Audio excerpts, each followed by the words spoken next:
All right, we are going live, and I'm so excited because I'm using a different platform today. I'm using something called StreamYard, so I can live stream to multiple different platforms because for those of you who follow me, I would do a video on one page, then share it to another page, then share it to my YouTube, then share it to my LinkedIn, then share it to my Instagram, then share it to my podcast. So now I don't have to do any of that. So this just totally, speaking of the anxiety relief guy, this totally helped reduce a lot of the stress and anxiety that I was feeling. So I'm super, super excited. Hey, let me know in the chat box if you can hear me and see me, because it's really important that I know if you can hear me and see me. So please let me know. Perfect. All right. And Patricia, first time catching me live. I know. Tina, sharing is caring. I think this is great. I'm seeing people's comments. Okay, we're working. All right. So welcome to the Anxiety Relief Revolution, everyone. This is a really controversial topic. And in today's episode, I'm going to be talking all about the dreaded 4-letter C word that I'm not supposed to use. And that is cure, C-U-R-E. A lot of people, they ask me and they say, hey, can you cure me of my anxiety? And we're going to get really deep into that question today. In fact, almost every single client that I have or have had who calls, who is experiencing anxiety for a long time, a lot of people will say, hey, can you cure me of my anxiety? Now, full disclosure, I'm not a doctor. I'm not a psychologist or psychiatrist. I'm not a therapist. And the word cure is a very, it's a very therapeutic, a very medical term. So I actually don't cure anything. And thank you for those of you letting me know that you can hear me and seeing me. Hi, everyone. So I also have some notes here because this is my bullet journal, and I put a lot of my notes in here so that way I don't go too astray, as I sometimes do. So can your anxiety be cured? Like I said, the word cure is a very clinical term, and we try and stay away from clinical terms like that. So instead of saying the word cure, I say resolve. And there's a spectrum of change. And there's a spectrum of resolve. And on one end of the spectrum, there is complete resolve, where literally a person would feel stressed and anxious about, stressed out or anxious about something. And then it's literally like after just a couple of sessions, the things that used to bother them no longer do anymore. But now, in fact, those things empower and inspire them. And then there's the other end of the spectrum, which is management. So we have management on one end and we have total resolve on the other. And I'm going to tell you how you know where you may fall on that spectrum, because many people watching this, they may have anxiety, they may feel stressed at times. So I'll tell you now how you'll know where you fall or could fall on that spectrum of change, whether you can get to complete and total resolve, or whether it's something that we start at management. And I start with a lot of my clients in the easiest, most fashion, where when I first start working with a client, I first educate them about how the mind works. I educate them about anxiety, and I educate them about the different manifestations of anxiety. Because anxiety is really an umbrella term, and many people self-identify as anxious. And it's an umbrella term that can mean stress, overwhelm, fear, nervous, doubt, feeling stuck or in a rut. And sometimes anxiety can manifest to those things, or those things can manifest to anxiety. A lot of people will feel frustrated or irritated if they feel anxious too much. And it's exhausting, because what happens is anxiety needs energy to fuel itself. That's a reality of the situation. Anxiety needs energy to fuel itself. And the more energy we feed into the anxiety, the deeper of a groove it carves into a person. So a person then will start to identify as being an anxious individual. For the people watching me, let me know in the comment section if you're watching this live. Let me know if you know someone who has severe anxiety to the point where it's almost like it cripples them or limits them, or they really start to avoid things. Or also let me know in the comment section if you sometimes feel that way. Because after a person feels anxious for a long time, they start to identify as an anxious person. And that's where we start with managing the feelings and emotions that lead to anxiety. There are also two kinds of people. There's two kinds of anxious people. One is more of an anxious personality type. And those are the types of people who they just generally feel anxious all the time. It's like free-flowing anxiety. It's been a constant theme and struggle throughout their lives. And those are people who are more anxious personality types. And those are the people that we can't necessarily bring them to complete resolve, but it's more managing the things that make them anxious. And the reason why we can't always get them to complete resolve is because to some people, it's almost like everything makes them anxious and they don't know anything different. So to those people, it's hard to get them to complete resolve, to complete relaxation.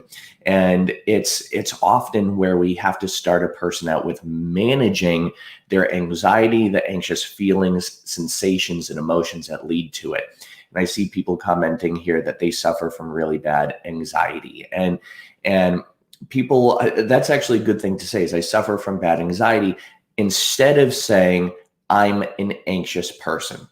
Because people tend to take on the identity of their anxiety, which carves that groove even deeper.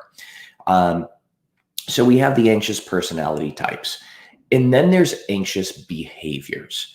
And anxious behaviors are things where you'll hear a lot of people saying this. They'll say things like, I feel like I have this specific anxiety, like performance anxiety, and it holds me back and it limits me.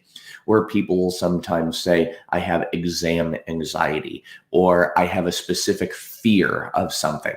And that's where there's specific anxious behaviors that bubble into anxious habits as well. You think of some of the anxious habits, really any too much behavior, worrying too much, things like biting your nails or self-destructive habits. There are a lot of people that the reason why they have bad habits is because they're anxious habits, and they happen more when they're stressed or anxious. And when people are stressed out or anxious all the time, or feel stressed or anxious, then they'll go into those anxious habits where they'll actually partake in those too much behaviors, or what we call or refer to as TMBs. Those TMBs, those too much behaviors, it could be eating too much, sleeping too much, shopping too much, worrying too much, drinking too much, procrastination too much, social media too much. And the anxious behaviors are usually things that often fuel more anxiety. So you might even see this with the upcoming election. You might see people who are anxious who actually participate and engage in a lot of discussion or political discussion or debates about the upcoming election, which, guess what? It feeds into more of that person's anxiety. And someone else said in the comment section, anxiety at times stressful, even though I might know what's causing the situation. And that's something that's a horse of a different color. Is there's situational stress, which if you let that go on too much, then it can cause avoidance and cause anxiety. I feel a lot of people who get way stressed out, even though they know what it is that stresses them out. Sometimes we can't necessarily avoid those things, but it's managing our own mindset and managing our own mental attitude in those situations. I'm just going through here to look at my notes just to make sure I'm covering everything here. So we covered the anxious personality types. There's anxious personality and there's anxious behaviors. The people who have more of the anxious behaviors, those are the people who we can resolve those very, very quickly. And then I teach management techniques. So I start with those people a little bit differently. People who have anxious behaviors or anxious habits, we can go and zoom, we can go right in and we can attack that habit, or we can go right in and we can resolve that behavior. If a person is more of an anxious personality type, then we do the reverse. I start with management with them and I teach them ways to manage their emotional states and their anxiety.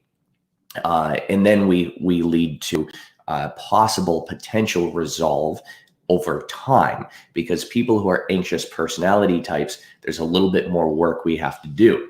One of the components of an anxious personality that we work with is I have to get the person to start thinking outside of that identity, outside of that personality, and I have to get that person to understand, well, there is a different life outside of my anxiety. One of the things I have a person do is almost write their success story. I have them become aware of what life is going to be like when they no longer identify as being particularly anxious. What this does, it starts to stop that program. It starts to stop that anxious program in the brain, and it kind of resets people to help them start thinking differently, more strategically, and more into a solution base.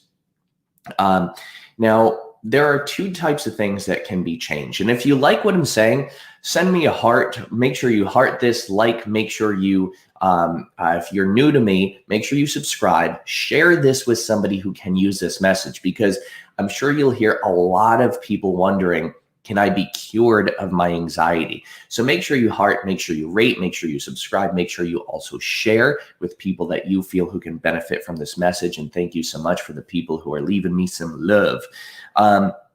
So personalities are more permanent, and it's behaviors can be changed, but personalities are really collections of behaviors. So if you change a conglomerate of behaviors, then you can, in essence, change parts of your personality that may make you anxious. Now, again, if you have an anxious personality, then sometimes it can take a little bit longer. It can take a little bit more work than someone who just has anxious behaviors.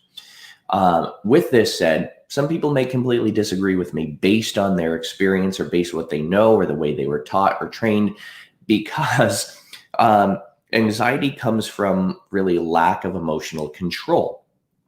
And we're not taught in school how to resolve anxiety. We're not taught how to reduce stress. We're not taught how to pay attention to our emotions. We're not taught why we should pay attention to our emotions. And I do believe there is validity in being emotionally aware. And I think many people are emotionally inept. So, and if you hear some creaking, it's just my office chair that's creaking a little bit. So there are some of those, there are some anxious behaviors that we can resolve. There are anxious personality types that can be managed. So I wonder, if you're watching this or listening to this, where you fall on that spectrum of change. Like I said, it doesn't mean you cannot be changed if you're an anxious personality type. It just means that there's a different way to go about it. And it means it might take a little bit more time to fill in that old groove and carve a new one.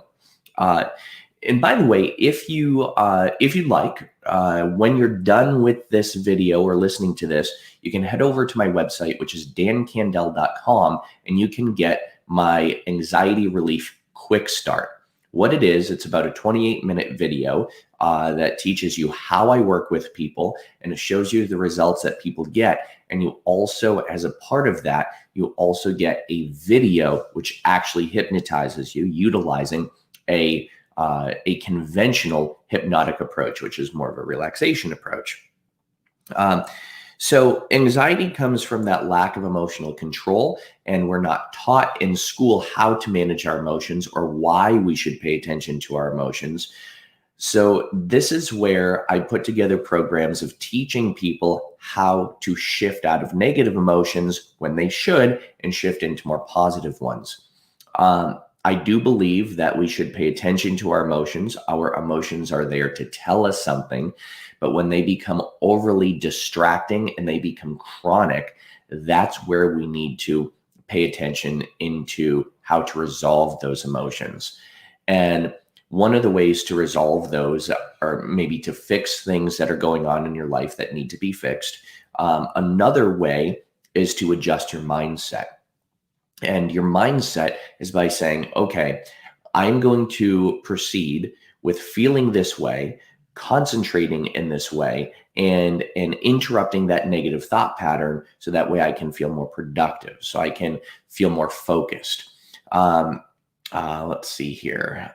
So we're getting some more comments, and people say, "So are you saying it's not good to engage in some discussion, or which might be sometimes dramatic?" Yeah, that's pretty much what I'm saying, because that will fuel your anxiety and fuel your stress, and it'll get you frustrated, and then you have a short fuse with other people around you. And it's interesting because I've heard many people say social media has become so negative, and that can't be any further from the truth. Social media itself, the point of social media is to engage and to be social, right? That's why it's called social media. It's not social media itself that's negative. It's the people that you follow, and it's the conversation that you engage with on social media that can be that can sometimes be toxic, destructive, or stressful. So be careful who you follow. Be careful what you're putting out there, because you will get something back. And I know a lot of people that will just go on social media for hours and hours, and they'll just debate with people and post their beliefs. And again, that's your life. You can do whatever you choose. But if it's causing you to feel stress and anxiety, that's a very simple way to unplug the energy out of the anxiety. So it's almost like you're unplugging it from the source, so the energy can't fuel itself anymore. So with that said, my friends, this is great. I love streaming. I love going live. I am going to be sharing this on my podcast as well. I'm going to be sharing this on some other platforms too. So make sure you share this with somebody else who can benefit from it. Make sure you come back, so that way you can, I'll be posting more of when I'm going live and everything like that. If you're catching the replay of this, welcome. Thank you for joining us and watching the replay. And make sure you head over to my website, dancandell.com, so you can sign up for my quick start guide. And there are some other options that you have there. I'm going to start running some specials on my Stress to Success program and my Break Free program, which are all my online programs to help people overcome stress and anxiety and to help people gain confidence on demand. I'm also going to be running some specials on my self-hypnosis program as well, so you can use self-hypnosis to overcome stress and anxiety and achieve more and set your goals and achieve those goals. So with that said, everybody, it's a great pleasure talking to everybody. Thank you so much for engaging and interacting with me. I really appreciate it. As always, be well, do good, be true to who you are, and stay sexy, cupcakes. Chat soon.